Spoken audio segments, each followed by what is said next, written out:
Can you guys hear me now?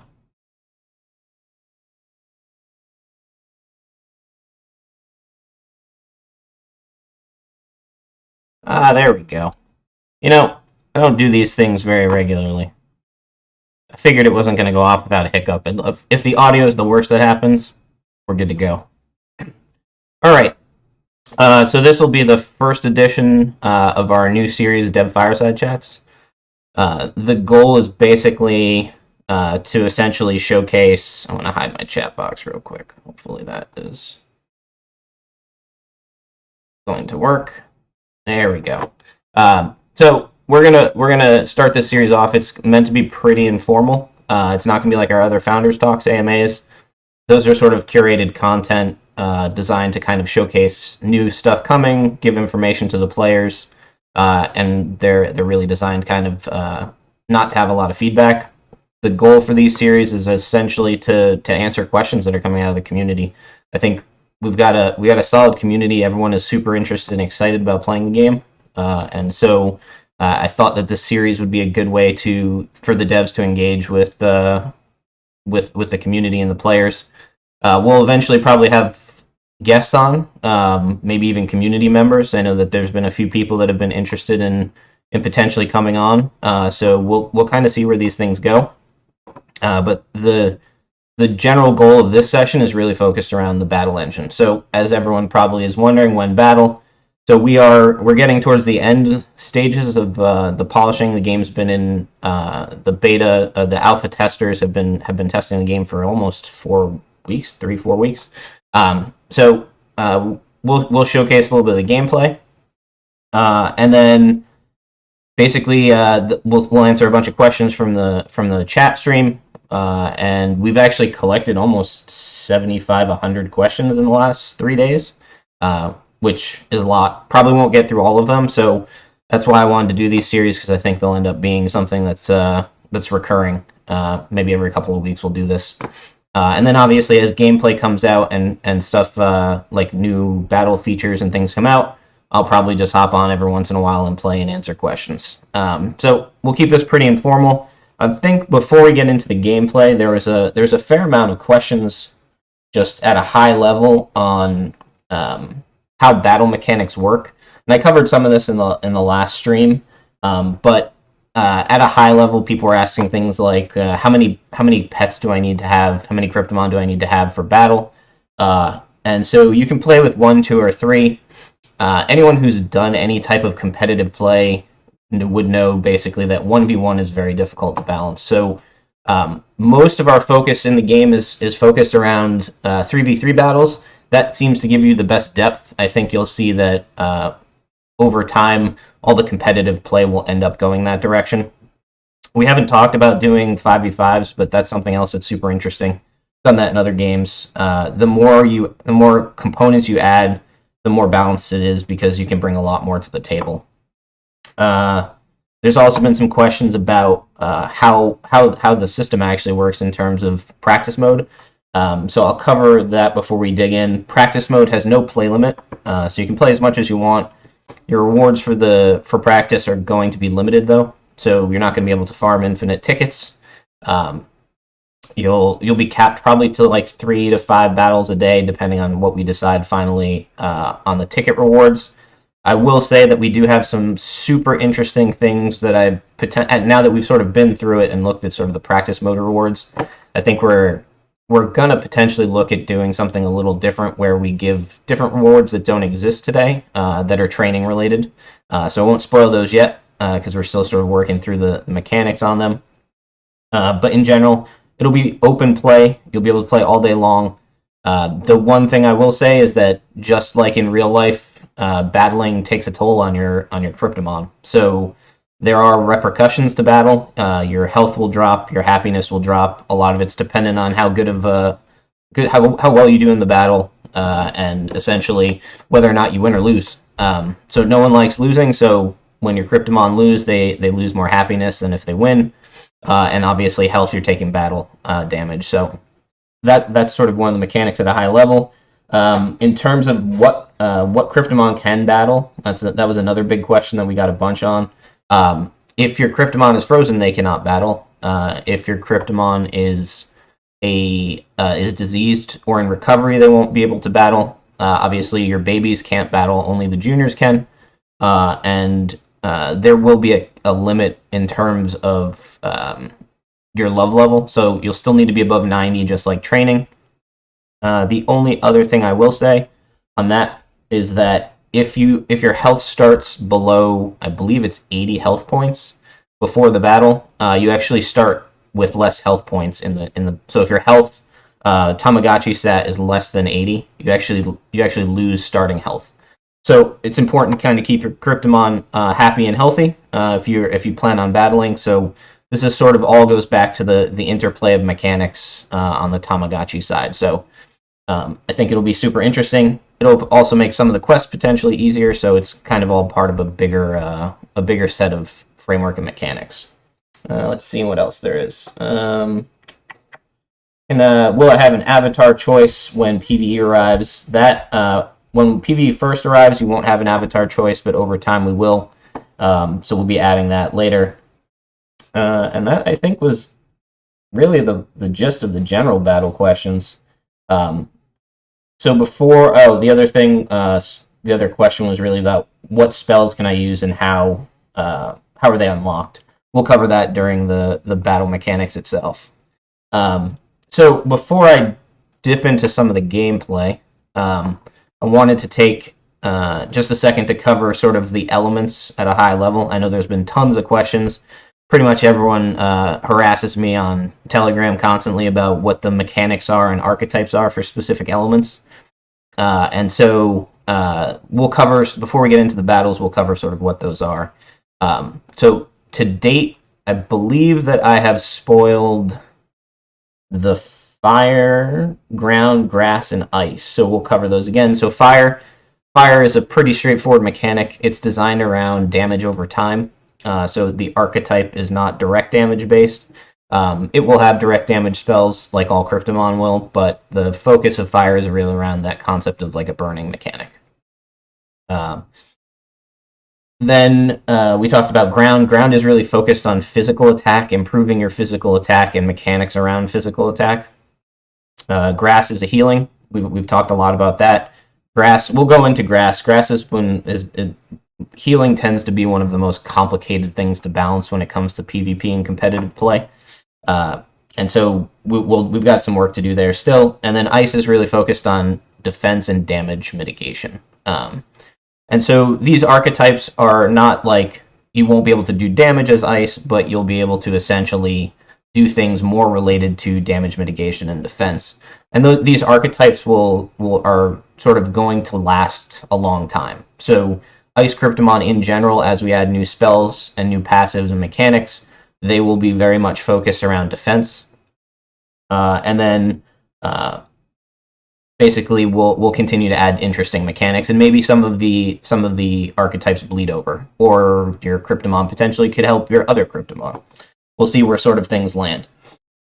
So on to the last four archetypes. So we've got Electro, and Electro is really focused around elemental damage. So increasing your elemental damage is really the focus of Electro. We'll cover a little bit. So just for reference, you guys will find out what all of these things are as we're going through and playing the game. But we'll kind of cover it now. Ghost is really about control. And when I mean control, there's a lot of questions about this on Telegram. Control or crowd control mechanics. I come from an MMO background, and so crowd control mechanics and control mechanics are really focused around limiting your opponent's resources or capabilities. So limiting what they can do, what they can't do, and then also essentially being able to limit their resources. And so as you can imagine, we'll cover this again, but elemental charges are the main resource. It's kind of like a rage system. And so Ghost will in some way, shape, or form have some sort of influence over that. And then water. Water is one of the few elements we've been going back and forth on. Water long term will end up having a cleansing mechanic, and we'll cover sort of that. If you weren't on the last AMA, spells have effects called buffs and debuffs, and a buff is something that is good for you, and a debuff is something that's bad for you. And so water is one of the classes that will end up being able to remove those buffs or debuffs. So remove good buffs from your opponent or remove your own debuffs. In the short term, that mechanic didn't really make a ton of sense because we only have a limited number of effects on spells. And so in the short term, their additional archetype is really focused around efficiency of elemental charge resources. So we'll look and see what those sort of look like. So I'm just taking a look at the chat and see if there's anything on here. What's up, Brazukamon? I know you guys are on here in full effect. We got 78 viewers. Wow, that's a ton of people. I don't know what the most we've ever had was, but this seems like a lot. Cool. So I think from here on out, like I said, I'm going to really focus on. I'm going to try and keep an eye on the chat to see what questions there are, and we're gonna just go straight, I think, into gameplay. I think you guys probably want to see it. I don't know. What do you guys think? I'm gonna have some coffee. It's early for me here still. What do you guys think in chat? You guys want to see the first editions of Battle?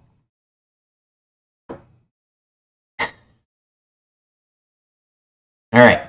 So I will preface this with so previously when we've done development, we have not done development in a way that sort of is sort of stable and a way to deliver a strong product. So our new approach for development is very focused on sort of iterative improvement. And so we have this new process where things go into restricted release and are tested by the internal team and the devs. Then we have alpha releases. Alpha releases are tested by our playtester group. And then we'll have closed betas, which are reserved for the trainers club. And that's sort of like relatively stable releases that have gone out for people to play that are part of that trainers club. Also important to note, if you're not part of the Trainers Club, we'll be issuing those badges as NFTs that you could potentially buy if people are selling them on the market. So that'll be one of the first NFT items that we drop, and we'll actually be using that for whitelisting beta features in-game. So if you have one of those, you pick them up, it's in your wallet, you'll have access to features that other people don't to test early.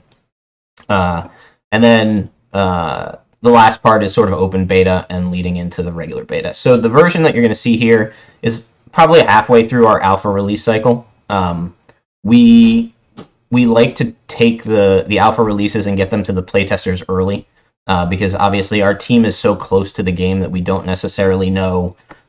We only sort of see what we've designed, and so getting playtesters on the game is super helpful. Big shout out to the tester squad again. They've come up with a ton of great stuff, enhancement requests, feedback. They've been sort of pretty much crucial in balancing the game. So super happy with them. Definitely a big thanks to them. And so this release is going to be fully functional, but what we do is we polish last. So you'll see some animations and you'll see sort of general gameplay, but things like the visual effects and sound effects and things like that are not actually going to be in-game yet. We've got basically we figure probably about 12 days worth before we're looking to go live by the end of the month. We've got 3 or 4 releases between now and then, probably 3. I think the devs are on the stream. Big shout out to Roommate and the devs over there. They asked me for the stream. I think they wanted to see what I was going to say about them. But we've got probably 3 releases between now and then. So there's going to be a bunch of stuff coming together. And I guess now's the time to kind of go right into it. So let me start my game up.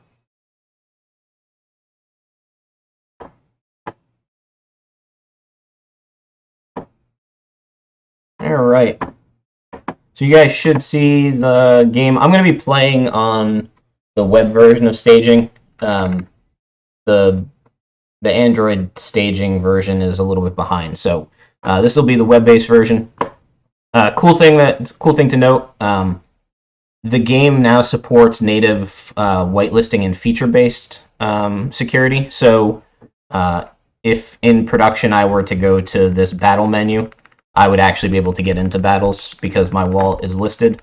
So the same thing will be true for you when you go in. If you're part of like the Trainers Club or you get early access, you'll be able to go into the features. It'll look like everyone else is playing the same game, but in reality, you have access to things that don't exist.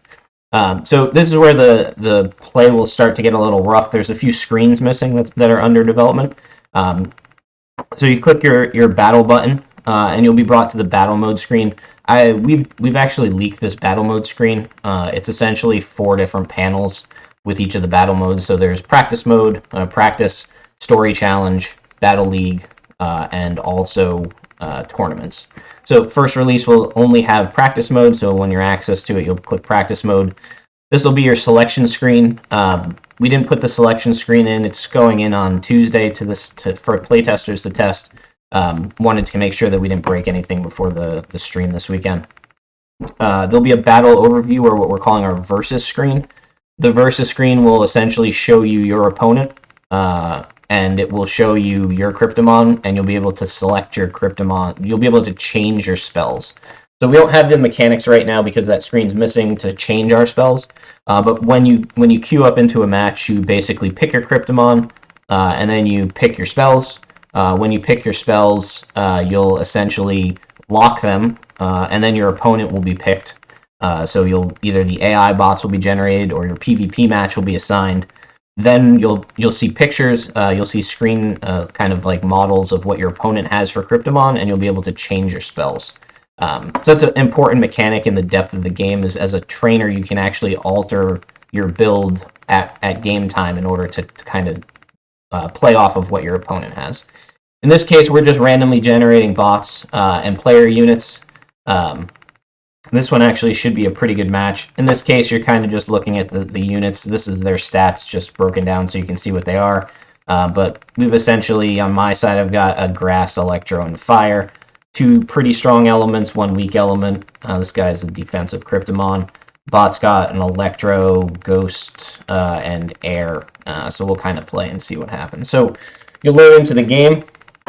This is basically your game screen. You've seen this before. There's a few things that are not here. This log will end up going away. This is just basically for the playtesters. We'll probably expose the log later in the finish screen, and the timers actually are turned off for playtesting. So let's get right into it. So it looks like I'm playing grass, electro, fire. And my opponent's essentially got electro, ghost, and air. So a couple of questions had come up in terms of the start of play. So there are questions about speed in particular. So the speed mechanic, the way that it works is it looks at your starting Kryptomon. So I didn't mention this, but when you pick your team, you actually pick your starting Kryptomon. So you get to pick which Kryptomon is your first Kryptomon that goes out. And so you are essentially putting your Kryptomon up against your opponent's Kryptomon, and the game basically compares their speeds. It also does use their love boosted speed, so it's definitely going to be something you want to keep in mind for when you battle. Is you can boost your speed by keeping in the love bonus. Another thing that came up is the question about like how important is speed in terms of going first. So everyone seems to think that the battles have been lengthened. We'll talk a little bit about that. The HP levels are a little bit higher than they used to be.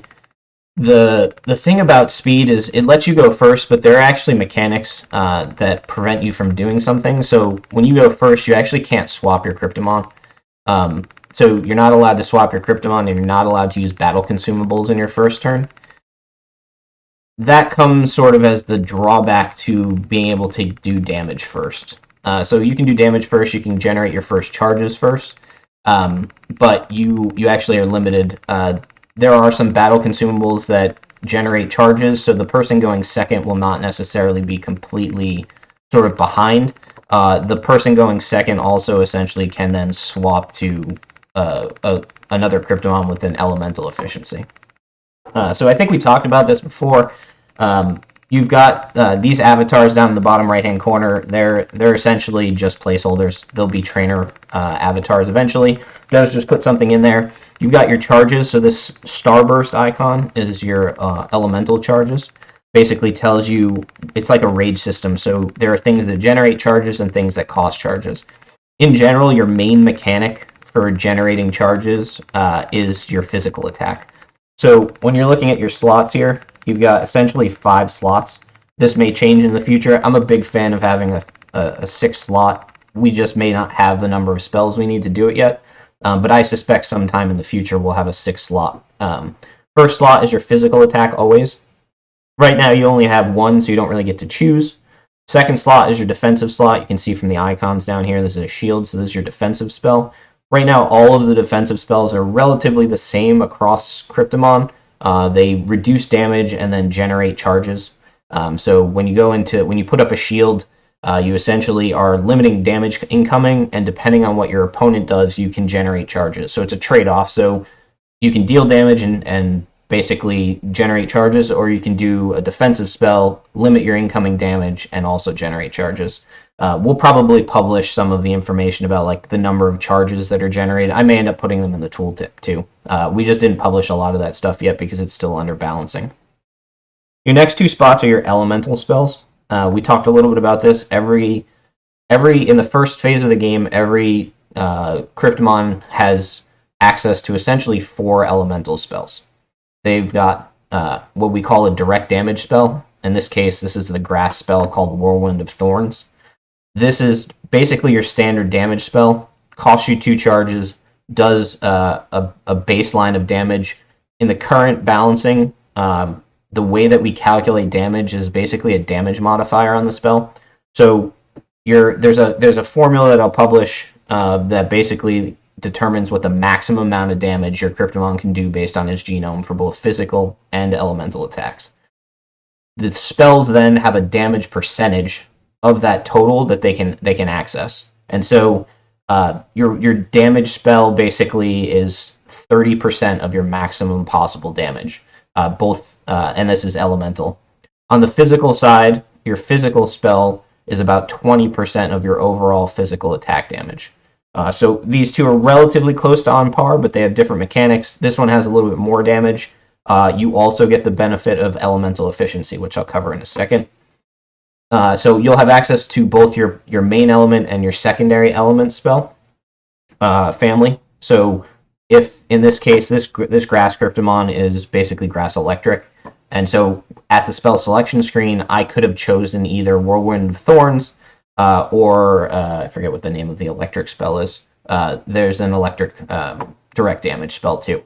I think it's Bolt or Lightning. We'll see it at some point. And so I'd have access to both those. Every Kryptomon also has an elemental utility spell.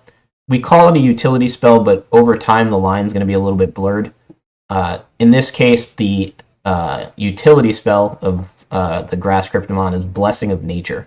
And basically, you can read it. It says generates a Blessing of Nature effect on your active Kryptomon, restoring health points. So this is the grass Kryptomon's healing spell.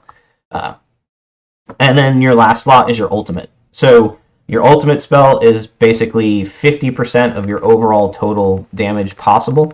We're still tuning some of these things. This damage actually might increase. 6 charges is actually a ton of charges that we're finding.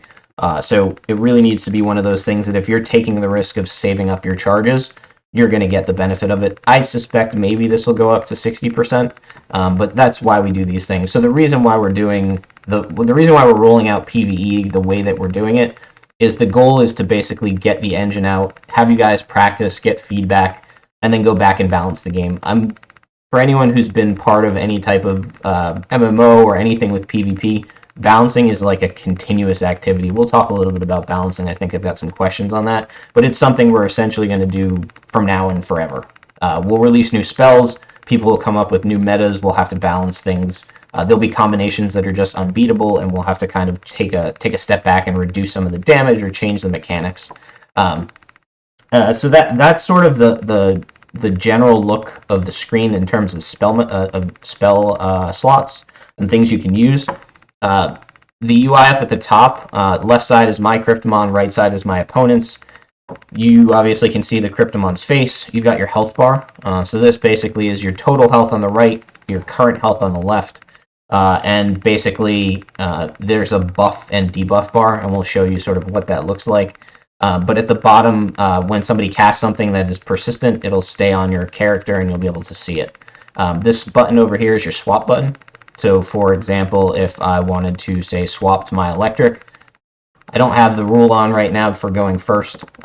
We have it turned off for the time being, but that's how you swap. And so you swap your Kryptomon in, and that's basically the swap mechanic. You can swap you can swap once per turn before you attack. So attacking essentially ends your turn in general. And so you'll see here this Kryptomon is electric. It has a whole bunch of stuff. It has its own electro shield. Shock is the name of it. So it has a direct damage spell. And then the utility for electric is static electricity. So you can read it, but basically static electricity increases the damage dealt from your elemental spells. So for example, if I have static electricity active, essentially my shock spell will do more damage. It does not impact your thunderstorm as of right now, so it doesn't buff thunderstorm. We've been talking about changing that. It might end up doing all elemental spells. So the way that the gameplay works is essentially you cast your spell. So I'll cast charge. You'll see the damage come up over. I did 31 damage. My physical attack. Just looking at like the Kryptomon, I can tell that this is a defensive Kryptomon, but just because of the health bar, their constitution and stamina are way higher by base. So he'll do a little bit less physical damage. I think you saw there my opponent cast a spell and did 55 damage, so he did his physical called Slash, and so he casts that and it does the damage, and now it's my turn again. Like I said, there's some stuff missing from the polishing. It'll say your turn ended or opponent's turn ended, and it'll sort of show you that it's your turn a little bit more clear. Right now I have 2 charges, my opponent has 2 charges, and so basically now it's my turn. Taking a look at his Kryptomon, let's talk a little bit about elemental efficiency. So there's an efficiency wheel that's been published that basically tells you whether or not your Kryptomon's element is strong against another Kryptomon or not. And so in this case, my opponent is air, and so ghost is the best elemental efficiency. I don't have a ghost on my team, so that kind of is a moot point. So essentially, the other thing you can look at is sort of seeing what your other opponent's other elements are. So he's got essentially Electro and Ghost. In this case, I have a counter of his Ghost for my Electro, and then other than that, elemental efficiency isn't going to come into play. So elemental efficiency is calculated based off of the spell's element, and then also your opponent's main element. So if I were to take, say, so air, like I mentioned, is weak to ghost. If my secondary spell was ghost, if my secondary element was ghost, and I took my ghost damage spell and I cast it on my opponent, now they would have taken elemental efficiency damage, which is about 150% normal damage. So it's like 1.5 times it roughly. That's sort of the general mechanic around elemental efficiency. And so I'm just going to keep pushing buttons for now. I won't really pay attention. Let me check and see if there's any any questions on here. How long do the fights last? We're targeting like 4 to 6 minutes. It's tough to kind of gauge. We want play to be competitive, but not super long and drawn out. But that 4 to 6 minutes tends to be sort of the real bread and butter. To be honest, when we move to like competitive esports play, we'll probably play best of 5s. So most likely you'll be matched up against an opponent. If we're doing like the finals of the Kryptomon World Championships, it'll probably be best of 5 or best of 7. That tends to be the best mechanic. The best thing I can kind of give an example of is like chess. So if chess is the way that chess is turn-based, super strategy oriented. If you look at sort of the top level chess tournaments, they're typically like a best of series. It might be 10 games, it might be or 11 games, it might be 7, it might be first to 5, that type of stuff. And so that's sort of where we're probably headed for competitive play. Practice mode is just one battle and then you're done. So I'm at the point basically here where I think I'll sort of swap to my Fire Kryptomon.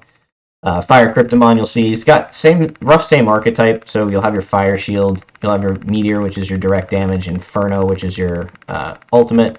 The Fire spell is called Hydra, and so Hydra essentially is that damage over time. So I'm going to cast Hydra on my opponent.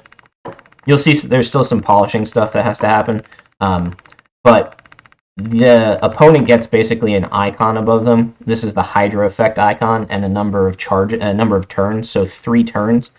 So the effects in the game can have 0 through infinite number of turns that they're active.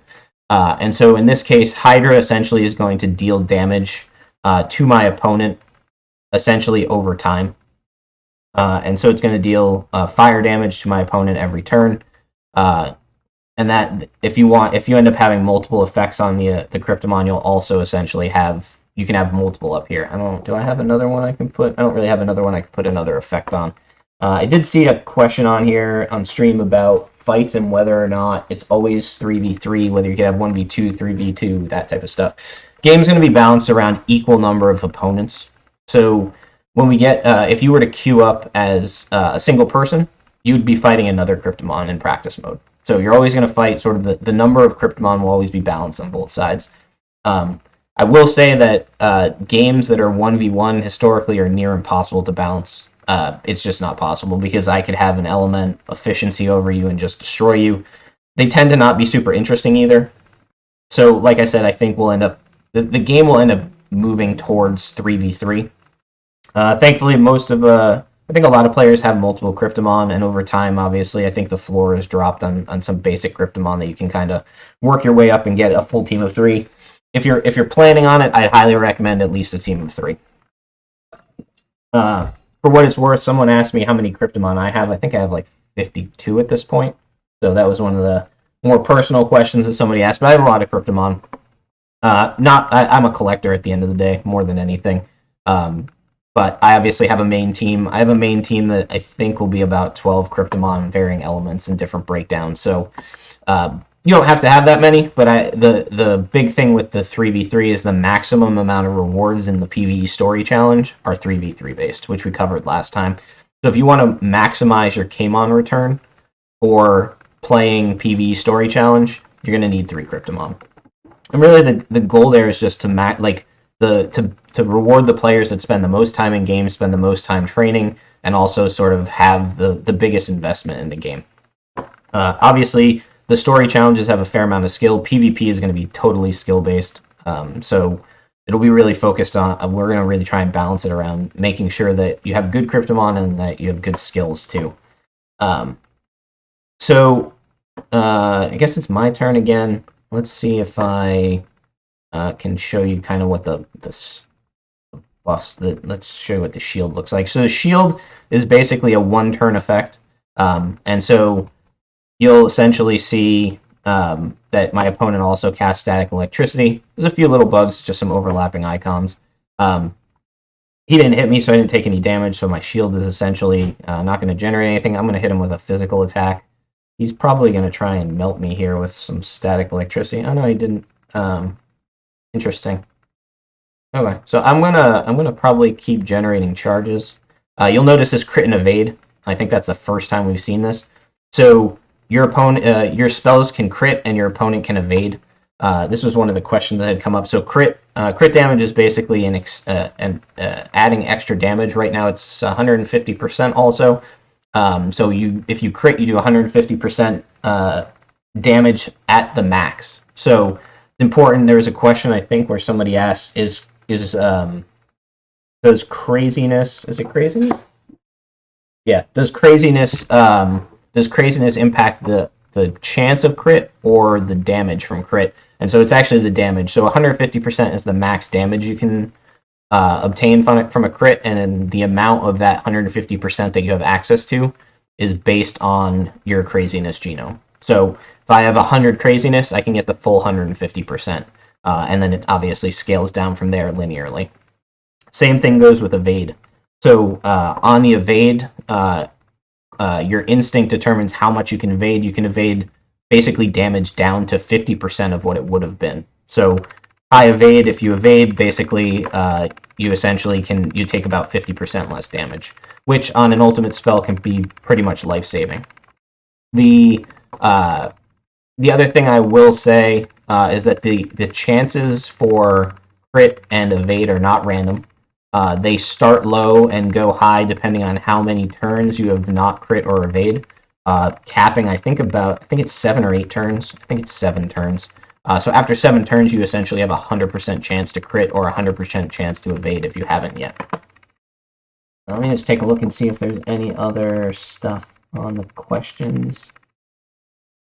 So far, not a lot of questions. So Braveness is on here. So Braveness is a mechanic that is not in the practice mode. We're still working on balancing it and making it useful. The challenge with Braveness, as the mechanic was designed before the game, is that you could have super high Braveness, and it's supposed to, if you are weak to another team, it boosts your stats. And the opposite is true. Super low braveness. If you're better than them, then you have a huge advantage. The problem is that middle range, and so a lot of the Kryptomon fall between that 25 and 75 braveness, and that mechanic just doesn't work at those levels. So we're still working on making braveness work, and we'll have more information on that as we go. Let's see what other questions we've got. How many battlefields and climates will there be? So, Javi, that's a good question, and you're kind of spoiling some of the long-term fun. So, in the current version, there is only, you're playing in this is actually probably not going to end up being the practice mode battle background, but you'll be playing in a single location for each of the game modes. So, practice mode will be in one scene, your PvP stuff will be in another. We actually do have some stuff long-term on the roadmap to have element-specific battlefields that will give buffs to Kryptomon of that type. But it's a super interesting mechanic. When we started talking through it, we had a big, long conversation, like, does that make sense? Essentially, what we're planning longer term is you queue up for your match, and you're given basically the battlefield that you'll play on. And so it's not going to be random. You'll be able to choose if you want to play with Kryptomon from that battlefield. The drawback is your opponent might know that you're trying to play, and they'll bring the opposite element. So your opponent might basically be, let's say it's an electric battlefield. When I pull my electric Kryptomon, maybe my opponent brings a ground because he thinks I'm going to try and take advantage of it. So it's a pretty cool mechanic. We don't have, I don't have a timeline on it. Unfortunately, it's one of the longer term things. It'll probably not make it in until like PvP and tournaments. But it is something that's on our roadmap, and obviously elements play a key role in everything that we do. So we really want to sort of focus on how the elements impact the game and gameplay, which is another question I think that someone had about, do elements affect each other? Like, are there combos? So in the current, the first engine for the first iteration for the battle engine was really focused on the base. So whenever you start building a game, you really want a core sound mechanic. In this case, it's our elemental charges, our spell slots, different spell types, and different sort of balancing. Once you have sort of a working, balanced battle engine, that's when you can start adding in sort of those interesting mechanics with passives or combos and things like that. I suspect over time we'll start to investigate some of that stuff, but obviously we wanted to sort of focus really on the core gameplay mechanics. In terms of the spells, right now you'll have a limited set of spells. Obviously, we're calling it our base spells, but we have 4 different additional spell waves already planned. I think it's like 32 total spells more. So there's a bunch of stuff coming to gameplay. That's probably when we'll add the extra spell slot. To be honest, that's really the part of the game that'll make it super interesting, is because the more spells you have and the more slots you have, the more unique your builds can be, and you can really express your skill as a trainer and trying to figure out combos and that type of stuff. So in this case, I'm going to cast. Actually, we'll take some more charges. My fire. So you can see I just evaded. I took 32 damage only.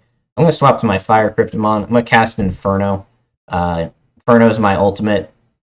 Basically does essentially like 50% of my max damage, so it was 165 damage. He actually just hit me pretty hard. That was 195 damage with a spell shock. Um, that must have been that's a ton of damage. So we're gonna probably just kill this guy at this point. So I did 64 damage, killed him, knocked him out. So this guy right here, oh, he changed out. I think so. Our bot's pretty smart. It's kind of fun playing the bot because. So let's talk a little bit about the bot. The bot engine is interesting because it's using actually a chess engine. So the design team came up with this mechanic. Since the game is very turn-based and chess-based, we have our bot is actually built around the chess engine concept, where basically the bot does simulations, and so the bot will simulate a series of moves down to a certain depth. So it can, I think right now, look 4 moves down. It's either 3 or 4 moves down, and so it simulates every possible combination of play that can occur, and then rates the outcomes of where you end up, and then uses that line of thinking. So the bot's actually wicked smart. It's kind of annoying at times. Like I was really hoping I'd get to show the extra damage on that Ghost Kryptomon from the elemental efficiency, but right now I'm gonna probably swap back to my defensive Kryptomon. I'm gonna shield up and see if he hits me with anything. No. So he cast Wall of Wind. So Wall of Wind is the basically the spell that is the air spell. The air spell we talked a little about is a control spell. Wall of Wind actually prevents me from swapping my Kryptomon for 4 turns. So I would not be able to swap my Kryptomon. This is actually the first time I've tested this. This is actually a new mechanic. Wall of Wind used to have a different mechanic, and so it wouldn't let... I don't know. I haven't actually tested to see if it'll let me swap. No, it won't let me swap. So we have some work to do just to gray out the buttons, but if you'll notice, I'm spamming this swap button. Wall of Wind will not let me swap my Kryptomon for 4 turns. If I had a rough idea, I'm guessing that this bot is going to bring in this Ghost Kryptomon and basically try and kill a bunch of my Kryptomon here. He just basically doesn't want me to attack his Ghost Kryptomon with my electric, but that's probably a bad choice by the bot. The bot probably should have waited till I swapped and locked out my electric. So I got 3 more turns here. The challenge with this guy, so Ghost, I don't have a Ghost on my team, but Ghost can actually steal charges. So for four elemental charges, he can steal my entire stack of charges. So that's actually the Ghost mechanic. Ghosts are pretty sick, not gonna lie. Most of the mechanics are pretty cool. Like not being able to swap, super deep mechanic. Like being able to lock an opponent to a single Kryptomon that maybe you have an elemental efficiency on, solid mechanic. The Ghost one, stealing spells, can lock players down so that way they can't cast their utility because you can always steal them. There's just a bunch of wicked cool mechanics when you start to play the different mechanics off of each other. I'm gonna cast. I guess I'll go to my grass right now. I can't go to my grass. That's not very nice. I'm gonna use some of my spells, my elemental charges, just so that way that Ghost doesn't swap in and steal my stuff. So I crit for 40. I'm just gonna try and get. I think I'm gonna try. So I'm gonna use my shock because I have static electricity still up. Deals 80 damage. This defensive Kryptomon doesn't have super high elemental. I think it was like 3,000 elemental power. And so he doesn't do a ton of damage, but 80 is not bad with static electricity up. Static electricity is pretty solid. If you can get the charge mechanics working, I think Toa mentioned that he just absolutely shredded someone. I watched him go like ham on some dude for like 500 damage over 2 turns, which is a ton of damage. So right now I'm at 26. I don't have my Wall of Wind up, so I feel pretty solid there. I'm actually going to swap to my Grass Kryptomon. Do 62 damage. He was an attack Kryptomon, so he's got super high elements and pretty good attack. This guy brings in his Ghost. I got to be careful that he's not going to steal my charges. He's also got 6 charges that can use for his ultimate, so I've got some damage incoming. 495. I think he's probably the defensive Kryptomon in the bunch, so he's probably not going to hit too hard. I'm gonna keep my. Oh, I still got the static electricity charge. I'm actually gonna swap in shock. Yeah. I'll do a little bit of damage. He's going to kill my Kryptomon here, which is fine. Does 45 damage. Let's see what this guy does. So he's got an evade of 30. I'm going to do 60 or so damage probably. Physical. Yeah, he's going to hit me pretty hard. I'm actually going to kill this guy and hope. I only got 2 charges. Oh, boo. Hold on. Still have occasional bugs. Let me reset. It's unfortunate. I wanted to see where that one ended up going. I was probably going to try and kill that guy and hope that the guy didn't crit me. And kill me. But we'll start up a new match that way you guys can see some more stuff. While that's loading, let's take a look and see if there's any other stuff. Gameplay mechanics. So battle consumables. I've leaked a few of these, I think. We will have battle consumables. As of right now, the mechanic is such that you can use one battle consumable a game. They're going to be pretty limited in their use and limited in their availability. And so that's essentially, I'll cover sort of what that works. You can use them once per turn, just like you can once before you attack. They do things like heal, they'll increase stats, that type of stuff. So if you have a crappy Kryptomon, you'll end up basically being able to potentially use some of the consumables to boost their stats where you're missing things. This is the breakdown in the current game. This is going to be a rough game. So I've got 2 high-level attack Kryptomon and 1 defensive Kryptomon. On the opponent's side, I've got my fire Kryptomon, a grass, and a water. So let's take a look at sort of how this mechanic plays out.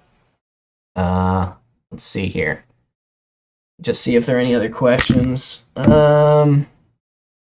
No questions there. So take a look at where we're at on here. So I think I've got water over here. So I'm going to probably stick with this grass Kryptomon. He's a grass defense. So he's got pretty high HP. I'll be able to generate some charges off of this. The one thing I have to watch out for is this Ghost Kryptomon. I'm going to probably try and shield and hope that he hits me. That way I can generate some charges. Alright, so he hit me, only took 21 damage, so the shield mitigated quite a bit of damage there, which is good. I've got 6 charges. I'm actually going to swap to my Water Kryptomon, and I'm going to cast Water Blessing. So Water Blessing, you guys, someone said it's frozen. Can everyone see my screen still? I'm assuming someone can. That's fine. Let me know in the chat if you can't see. It should be streaming though.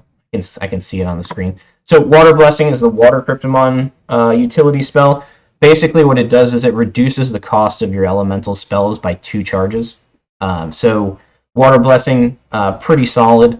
We're still testing the mechanic. This was a different mechanic too. You don't really know until people get their hands on the game and you have to sort of change mechanics. I'm going to cast Water Blessing. Water Blessing is active for 3 turns. The benefit of Water Blessing is I can now spam, it shouldn't be Meteor, this should be Vortex. This is a tooltip bug. I can spam my Vortex spell basically over and over again for no charges. So normally it would cost me 2. You can see that it hits pretty hard. So I'm doing 84-ish damage with my Water Blessing. I got 1 more left. He evaded, that's pretty lucky. I'm going to have to swap probably here. That way I don't die. Ghosts. So I think my Fire Kryptomon was my main one. I don't have a lot of charges, so I'm going to go back to my defensive Kryptomon. I probably am going to... Fire. I'll probably cast a attack. I probably should have defensive shielded there. Yeah, that hits hard. So I'm at 4. The risk here is you guys got 2 ghosts. This is a brutal game. The 2 ghost Kryptomon are he's got a ton of opportunity to steal my charges. So I got to be super careful. He could lock me out for my heal. My heal, since he's not he's not sort of got high elements, is not going to be super high. So it's probably not going to offset this damage. So I'm probably going to look to swap. I think I'm going to try and swap to this Fire Kryptomon. And I'm going to just try and burn him down at least a little bit to make him do something. He'll probably swap here. No, he didn't swap here. I'm gonna hopefully crit. No, didn't get the crit that I needed. This game is probably, like I said, gonna be pretty tough. This guy is definitely hitting like a brick. I'm gonna go. I'm not gonna kill him with the 45 there. I'm gonna go stomp. I probably should have shielded there. Maybe generate some charges. That's a good evade. That's gonna save me a little bit. I'm gonna I had 2 charges. He's got 2 other Kryptomon. I'm going to just keep going. If that crit had hit, that would have been good. I'm going to take a bunch of damage here. So he swapped. So he's still got this guy on the bench at 3. That'll probably come into play later. He's got this ghost. I'm going to swap. I don't want to leave my charges on the table. I'm going to try and play this game a little different than I normally would. I'm going to cast Hydra and watch and just kind of take a look at the damage this guy takes. 106 I took. So let's just see. I'm going to swap back to my grass. I'm going to generate some charges while I'm taking less damage. Here we go. I'm going to shield up and try and generate some charges. Maybe he'll let me get to 6 so that way I can... Yep, he let me get to 6. He attacked there. That was probably a mistake on the bot's part. I'm going to swap to my Fire Kryptomon. I'm going to cast Inferno. Did a ton of damage. 95 damage, plus he took a 60-point tick from the Hydra effect that I had on it. Like I said, when the spell effects are on, you'll see a little bit more of what's going on, so it's a little bit hard to follow. And then obviously the damage stuff will show up, but we're still, like I mentioned, we're still sort of polishing stuff. It's the gameplay mechanics are pretty solid though. So this Ice Kryptomon is basically he's definitely defensive. Right now I'm in a good spot. So the two Ghost Kryptomon were definitely the attack Kryptomon. I probably shouldn't have won this game. The bot probably, if this was a player, I probably would have lost this game. He probably would have played a little better. But I'm gonna take, this guy's not gonna hit that hard. I've got a couple of turns here. I'm actually gonna swap grass, and I'm gonna just kind of go 1 for 1 with this guy and see where things land. I'm interested to see how big my heal is. So I hit crit. So we're both defensive Kryptomon. We're not doing a ton of damage. What did he just hit me with? Oh, he hit me with his elemental. I'm gonna try and heal and see how much. Yeah, 103 heal is not bad. I could probably get this match back up. He's hitting for 70. That's a double ice arrow. He's got no charges left. That hits for 70. I'm gonna use Stomp. He'll probably shield here if I had to guess. Yeah, he'll shield here. I'm gonna play my Fire Kryptomon and I'm going to cast Meteor. Oh, he evaded. That's not gonna be good for me. That should have been probably closer to 100-something damage. I took a crit and evade. I'm gonna go back to my Grass Kryptomon. I really need charges. Got a lot of health left. Oh, that was a close call. So I'm gonna kill this grass. That was a pretty smart move on his part. So kill the grass. I've still got this guy left. We're gonna go 2v1. He's got a lot of HP left. Oh, he's shielded. That might have been a mistake there. He's got 2. He wants me to attack so that way he gets charges. He wants me to, I think, physical attack here. But I think I'm going to heal and force him to move. Is he going to shield again? Yeah, so this is a mechanic that we're still working on fixing. The shield stuff, to me, right now the shield only gives charges if it does damage in the prototype, but it initially was designed to give charges in general, no matter what was cast based on the spell. I'm going to Stomp here, hit for 29. I've got 2 charges. I probably need about 4 charges to kill this guy. Oh, he cast Frozen Armor. So this is the ice ability. Frozen Armor basically 400% your defensive ability. So your defense genome essentially 4x. So Frozen Armor basically essentially limits your incoming damage. On a defensive Kryptomon, it's a tough play. He's not going to take a lot of damage. I saw Max had a question. Swapping is not considered a turn. So one of the interesting mechanics that I really like is that the game is much more dynamic when you can swap. So the way that the turn flow works, you start your turn. If you have any damage over time effects on you, those are applied first. So you basically have your opponent's damage over time spells tick. If they kill you, your Kryptomon actually swaps out. So if like a Hydra effect killed you before your turn started, that Kryptomon would die, and then basically your next Kryptomon would come in. Probably a good point here. So the swapping of Kryptomons when you die, the Kryptomon with the highest HP is the one that essentially comes in next. And so that is that's basically how the swapping works. When you die and you're knocked out, the swapping does not take a turn. Neither does using a battleable consumable. You can only swap once per turn, though, and then one battleable consumable per game right now. So that's sort of the general flow of the mechanics. So you pre-process any debuffs on the Kryptomon, like things like dots and damage over time. Then you can use your battle consumables, you can use your swapping, and then you cast your spell as your last thing. And then after the spell effects are applied, every turn the count on debuffs goes down at the end of the turn. So the last part of the turn is basically applying new effects and reducing the old effect turns. What about video effects? So the VFX just aren't in game. If I have time, I'll probably show those. I didn't really talk about how long I was going to go on here. I'll go for a little bit longer. I don't really see. I feel like we still have stuff to talk about. Mateus bot 2-0. I would have won the first game if the game didn't crash, and I'm gonna end up winning this game, which is pretty surprising because I should not have won this game. But essentially from here, I'm gonna probably take a. So normally I'd play this safe. I'd probably heal here, get up to like 134. I'll probably do that just so that you guys can see. So there's a couple of strats. The game is so crazy deep. I don't like you guys probably don't like now that you're just seeing it for the first time. I've been playing probably 10. I've probably played 10,000 plus games at least.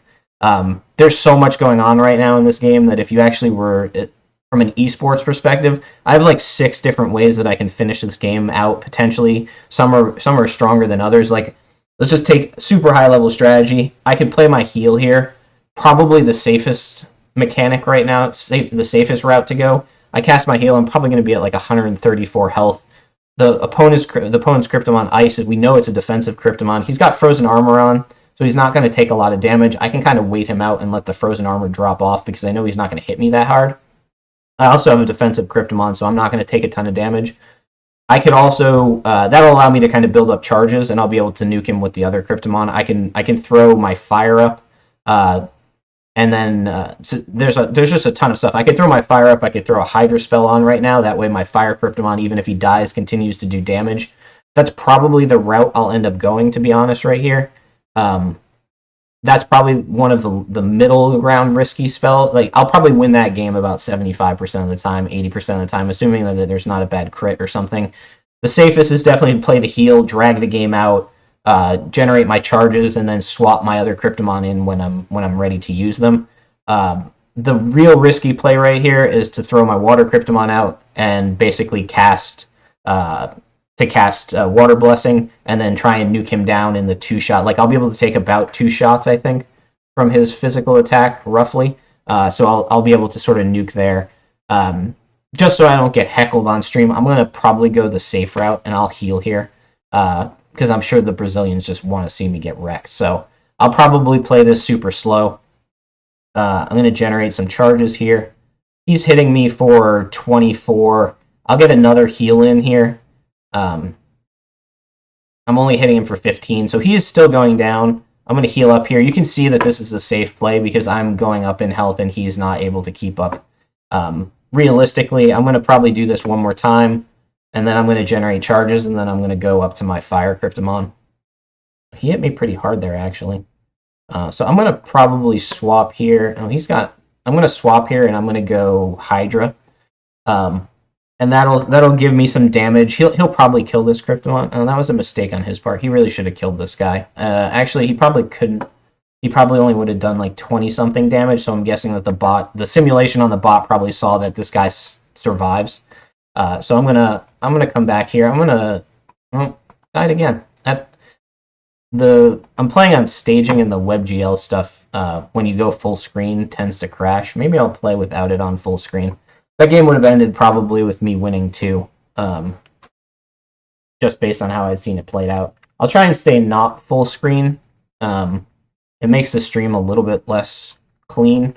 But what you saw there is I changed out of full screen and the WebGL game crashed. Not a huge fan of WebGL. It's obviously why we're looking to go mobile. As you can see, I got a ton of questions on that, speaking of mobile. So right now, mobile status. The game's in closed beta on Android, so we've got roughly 310 people downloaded and playing on the Android app. So far, feedback's been great. We have a few things to fix in the sign up process before we can move forward with the open beta and open it up to everyone else, but that's relatively close on the horizon. iOS, we got our final appeal ruling, and they basically said that we have some work to do, so we've got to go back and do some development.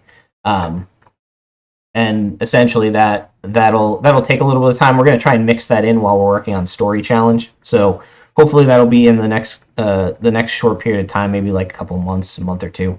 But we'll have to see. Apple is a little sort of strict with what they're doing. So let's see here. I've got a good team right here. He's got a pretty good team too. So this will be a good match also. Let's see if I got any new. I didn't really get any new elements. That's unfortunate. Let me just refresh. Let me try and find something better. Let's see what else we got on the questions. I haven't really gotten... I think I've gotten through most of the battle questions and gameplay questions. Any questions on the stream so far? While this is loading, I'll take a look and see. Will unevolved Kryptomon be able to battle? No, you have to be a junior. Battle mechanics require you to be a junior. So there will be VFX and sound. Yeah, so I think we're answering most of the questions. So question on training of Kryptomon. So it's a good question. The spells open up based on your training levels. So if you have, like, say for example, your secondary element at 0, you'll have I think access just to their direct damage spell. You won't have access to any other spells. So you get 3 things when you start at level 0. You get your physical attack, your defense, and your 1 elemental damage spell. Your utility spells, I think, open at 25, training level 25, and then your ultimates end up opening at 10. We may tweak some of that stuff as we go, but that's kind of like what we're looking at right now. Like I mentioned, we have 4 additional waves of spells opening up. I suspect that the next set of spells will open up around 40, and then the big sort of last bit of spells will open up at 50. Then we may have a level cap change up to level 60. We'll see kind of where things are at. So let me load up this game. 8, 9. So this bot, I've got ice, water, ground. Let's play this one. That way I can show you some of this stuff. So ice, water, ground. He's got an okay team. This guy's an attack Kryptomon, so he's the one that's going to end up doing the most damage. Hit me for 61. I'm going to hit back. I hit him for 92. This Kryptomon is really high attack. So I'm going to take a look. So in terms of elemental efficiency here, what we're looking at, you got your Electro, which is countered by ground. So I'm going to just swap here. I think my ground Kryptomon is a defensive, so he's going to do like 50, 60, yeah, somewhere in that range. Like I said, we've been saying from the beginning, elements are obviously a key part of the game. Having lower elemental power definitely is tough. You can still play, though. There's tons of strategies around defensive Kryptomon, and we'll obviously continue to balance them. Let's see what else we got here. Any other questions? The UI needs to be fixed. The letters and icons on the phone are too small. Yeah, we have actually, Quanning, we have something on our development roadmap to basically update the scaling. We recognize on some of the phones it's a little small and hard to read. And then on the iPhone, some of the buttons get in the way of like the drag UI from Apple. So we got some stuff. We'll start to address it. In this case, I'm going to just basically play through this game. Should be relatively straightforward. I'm guessing my ice is... I don't really have, in terms of elemental efficiency, I guess I got water against his fire, and I've got ice against his grass, so I'm just going to stick with this matchup. He hit me for 167. So you can see the animation, so that's the ultimate animation. Kryptomon's jumping up. So the animations are essentially tied to the type of spell that you're casting. Like I said, this is going to be a relatively easy game.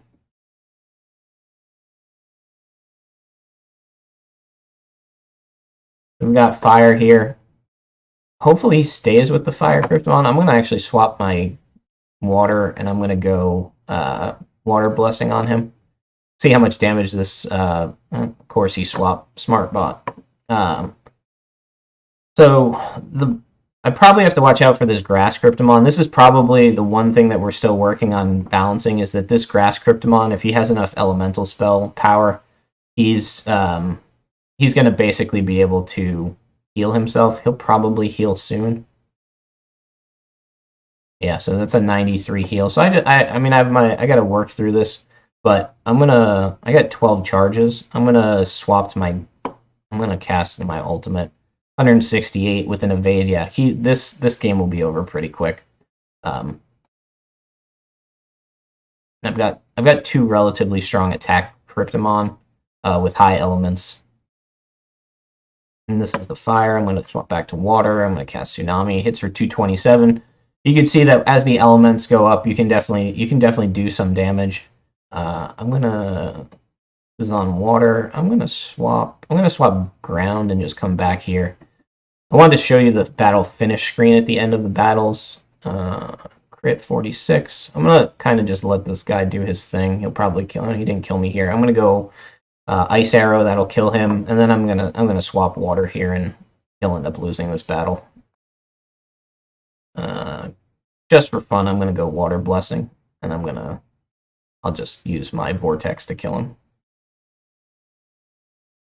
He evaded at 88, so that'll be like 100-something damage full, 137. So we'll be good. This should be over next match. Maybe this match. Yeah. So this is the victory screen. We haven't gotten to this because it kept crashing on me.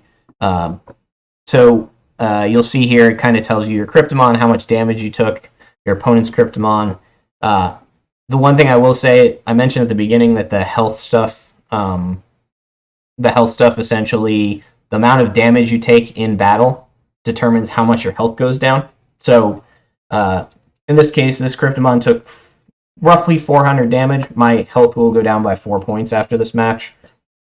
This guy took 2, so it gets rounded up. So it'll take 3. This guy will lose 6 health. So you can see that the health stuff plays into the mechanics. Like I said, it's about 80 points before your HP drops when you start. So if my health is below 80, and let's say my health is at 75, when I start the battle, my starting health points will actually be 75% of what they would normally be. So you're going to keep your Kryptomon trained up, healthy, and happy in order to kind of prevent yourself from being sort of handicapped at the beginning of the match. Let's see. I love how Gringo says bot 2, hack 1. Dude, I won both of those other games. It was not even a contest. Let's see here. Oh, this game is going to be face melt. So the one thing about the current AI bot that we're actually in the process of changing is that the bots are geared mostly towards sort of general archetypes. They don't have a wide range, so you're not going to get defensive Kryptomon with high elemental attack, which obviously isn't really a good indicator of gameplay because we have plenty of Kryptomon that are like that. So we're actually going to be probably expanding before the release, so that way you can kind of get a wider range of Kryptomon. I will also mention that these are all Tier 1 Kryptomons right now that we're generating, and Tier 1 for us are things like 90, above 90 attack or above 90 defense, and then that's sort of how we look at sort of game balancing. So the HP and some of the damage will be reduced at sort of the lower Kryptomon genomes. It's not a huge drop off, but it definitely helps to have good Kryptomon that are well trained. I'm also only at level 50 right now, so I have fully trained Kryptomon. So this is basically like a look at like end game play at the end of the day. So things will be different. It'll be interesting to see when practice mode is open with different varying training levels. So the bots, I think this was a question. The practice bots are actually going to be based on your Kryptomon stats. So story challenge will be a little different, but in practice mode, we're going to take a look at the bots that you select, the Kryptomon that you selected, and generate bots based on them. They'll have roughly the same training levels as your Kryptomon, and then roughly the same tier of stats. So if I queue up with like a whole team of Tier 1s, I'm mostly going to get Tier 1s with the same training levels. And then if I have a lower tier Kryptomon, I'll get sort of lower genome and same training level stats. So it'll be a good way for you to get a feel of the Kryptomon difficulties that are around your level. One of the things I have on my list to take a look at is maybe create like a practice mode difficulty selection. So when you queue up, you can pick a different difficulty. That way, if you want to play more like a easy, normal, hard, we'll probably maybe take a look at that and adding in an upcoming release, because that's relatively easy for us to do. But for now, we'll just we're just going to kind of go with what's in the beta for now. So Mac, I see that you had mentioned stuff about the stats. So the white paper is still accurate. So like attack is used for attack, the resistance is used for defense, craziness and instinct are still used for the various things, for crit damage, or for evade. HP is health points are constitution and stamina now. So that people were asking where the constitution piece went. Constitution is now part of the calculation for HP. It's also used in the shield calculation, so the amount of damage that is reduced with your defensive spells is based on Constitution. So higher Constitution means that you'll take less damage in general. You probably, not to give away too much strategy because I want people to figure it out on your own, but you'll if you watch this video back, you'll be able to tell what I've found to be one of the better strategies in terms of archetypes and specialities of Kryptomon. So let's just take a look and see if there's anything else I haven't covered. So gameplay, training boost, elemental power versus stats. So there's a lot of questions about balancing and mechanics. So you kind of have two sets of attacks. You've got your physical attack and you've got your elemental stuff. You can do without one or the other. You can definitely play sort of one geared towards attack, like these ground Kryptomon right here. If I end up basically generating charges here, you'll see this ground Kryptomon, because he's an attack Kryptomon and because I can boost my attack, he's going to hit pretty hard. So this ground Kryptomon right here has a Sandstorm utility. Sandstorm is basically the ability for you to increase your damage dealt from physical spells. It does reduce the number of charges you generate, though. So if I cast this, you're going to see in the next turn that my physical attack is only going to generate one charge. So kind of take a look at the log. My last physical attack, where was that? Headbutt, did 66 damage. So here you're going to see 179 on a crit. That's pretty freaking high on that. Like that's one of the highest crits I've seen on physical attack, because it was a crit and because I have Sandstorm active. This Kryptomon, for all intents and purposes, doesn't need to have any elemental power whatsoever, as long as he's got pretty decent attack. And to be honest, when we talk about tiers, we talk about like this breakdown of like tier 1, tier 2, tier 3, which is like the 90 to 100, 80 to 90, and 70 to 80 ranges on main stats like attack and defense and stamina. Those are really, the scaling between those ranges is noticeable, but it's not like a death sentence. So when people ask questions about balancing, you can definitely beat a top tier Kryptomon with a lesser tier Kryptomon. If you know what you're doing, you take advantage of elemental efficiencies and that type of stuff. There was also some questions about like how PvP will be balanced. We plan on having a system where you'll be queued against Kryptomon that are similar to you in terms of your skill set. So every trainer will most likely have a rating, and we'll probably cover this in more detail later when PvP gets closer. But you'll have a rating based on your history as a trainer and your games that you've played, and we'll match you up against trainers that are of similar skill set. So I'm just going to continue along with my... that was an unlucky evade.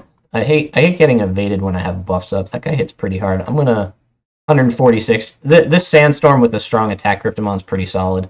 Like I said, all of the utility spells are pretty interesting. Like the Water Blessing is fun to nuke faces.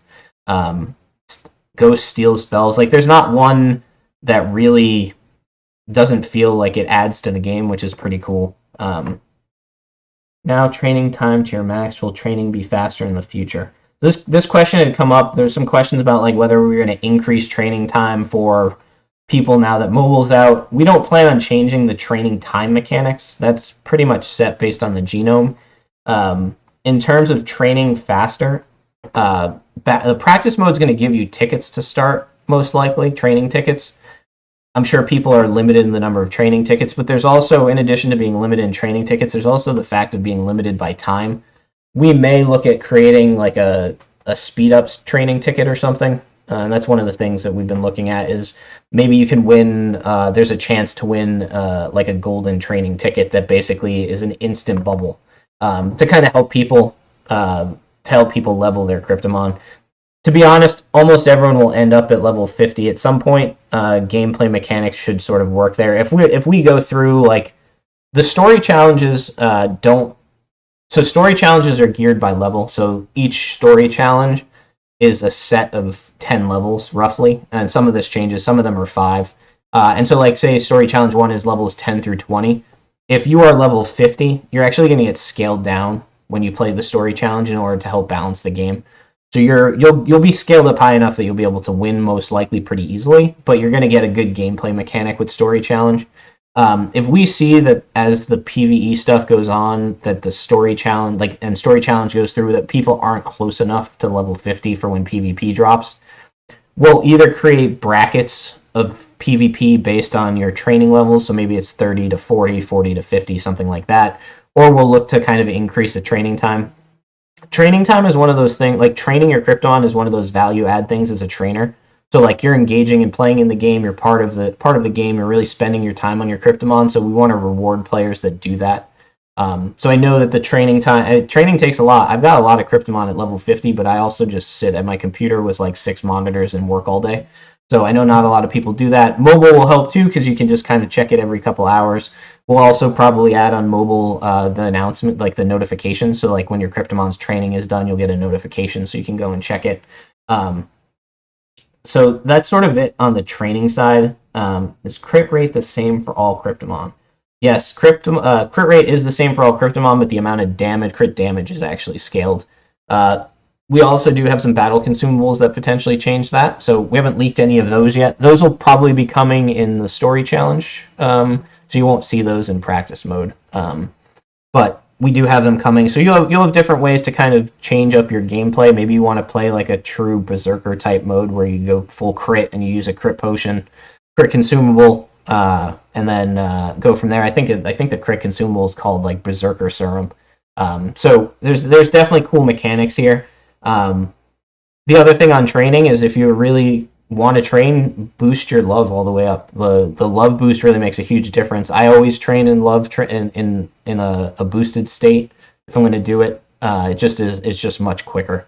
Let's see. We covered mobile. See other questions. I covered how many Kryptomon I have. Someone asked how basically where you can get a legendary Kryptomon. I wish I knew. Someone should tell me because I'd like one. It's one of the few things I don't have. So I'll keep my eye out. If you find one, let me know. I suspect they'll be limited. There's only 8 of them, so it's going to be hard to get your hands on one of them. Jaded Snorlax says body size effect evade size of 88 versus size of 10. Right now, it does not. Like I said, this is sort of our first iteration into the gameplay mechanics.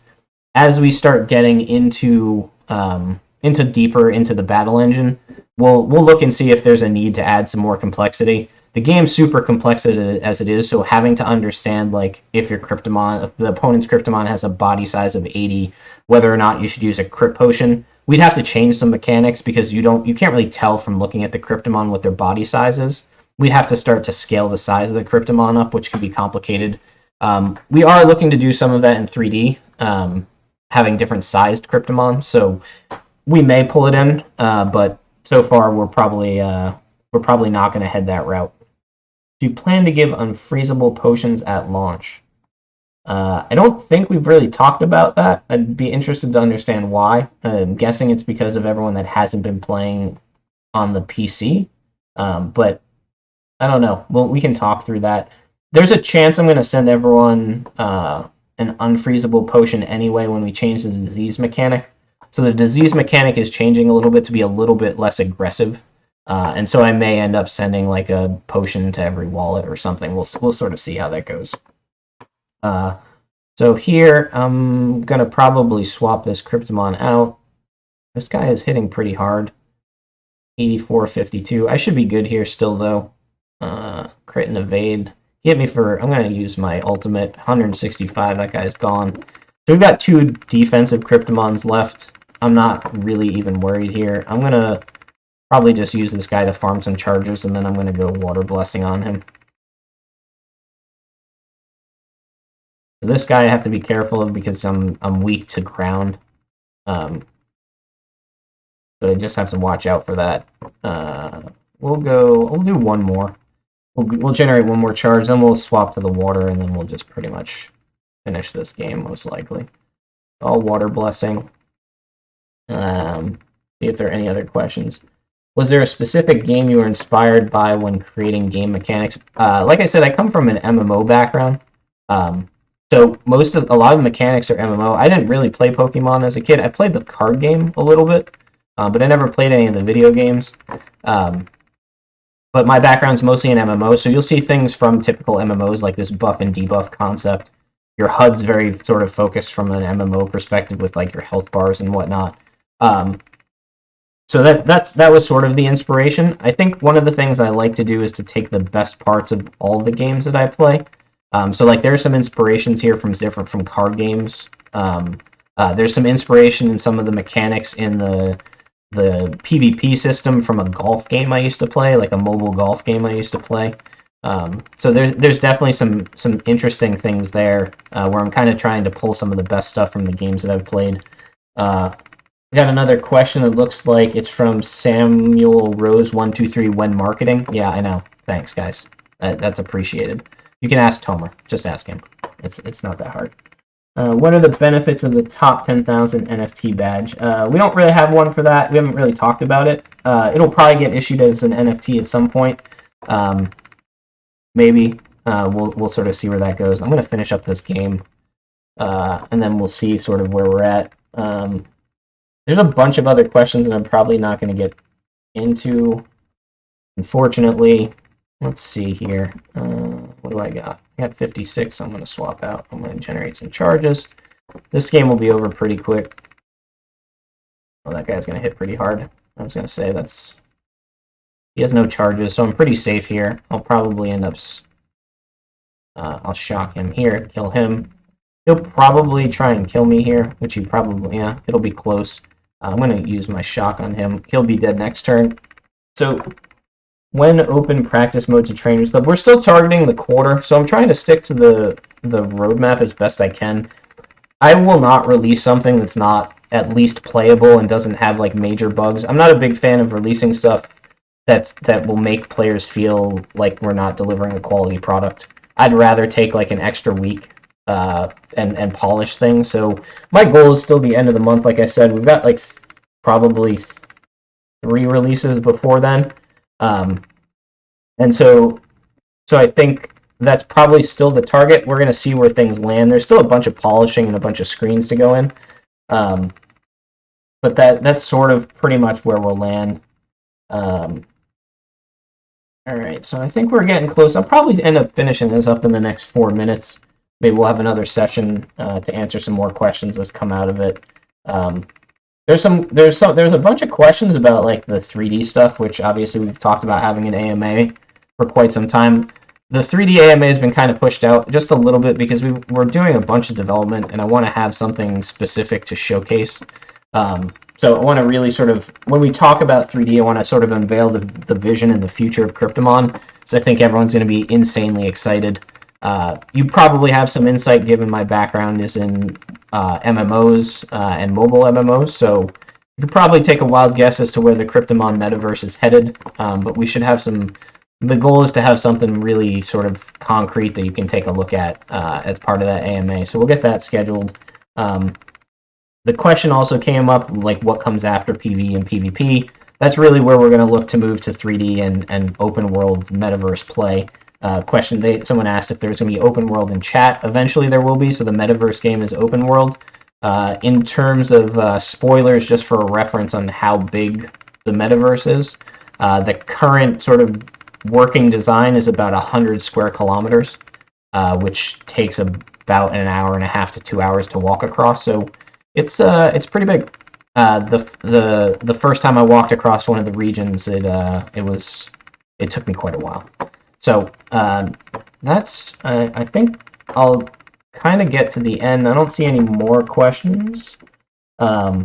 the one thing I said I promised people, the Trainers Club, was that I would spoil a little something before I left.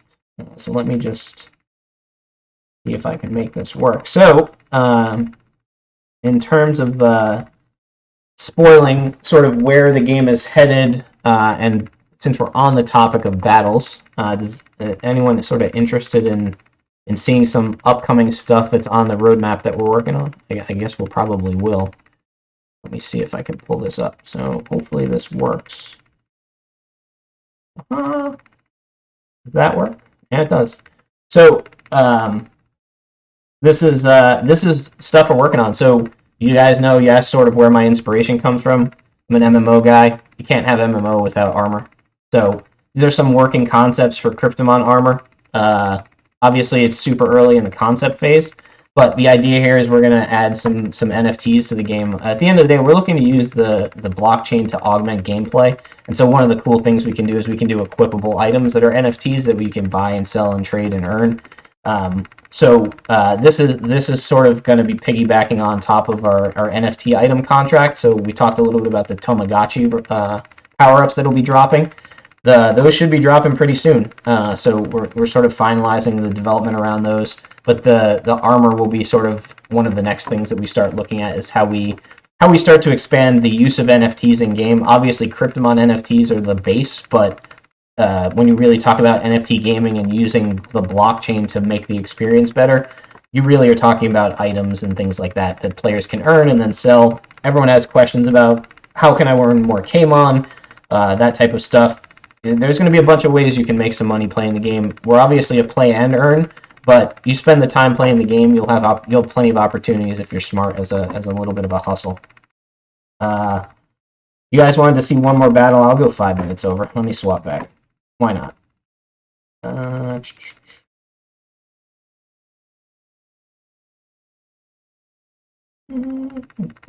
Android stream. We'll go one more and then we'll sign off. I think I have too much fun playing. Let's see if we can get one where the bot will beat me. Oop, this will be it. Might as well go out with a bang. This bot's going to destroy me. I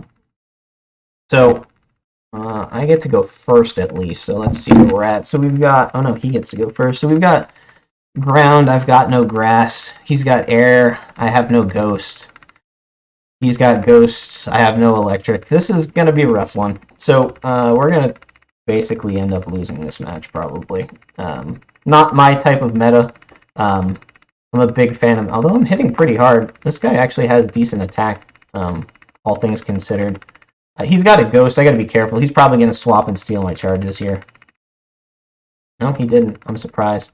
I didn't... I'm going to swap to this Fire Kryptomon, and I'm going to play Hydra. I'm going to have to play this pretty smart. I'm going to have to basically... essentially swap in and out of that strong... I have one super strong attack Kryptomon.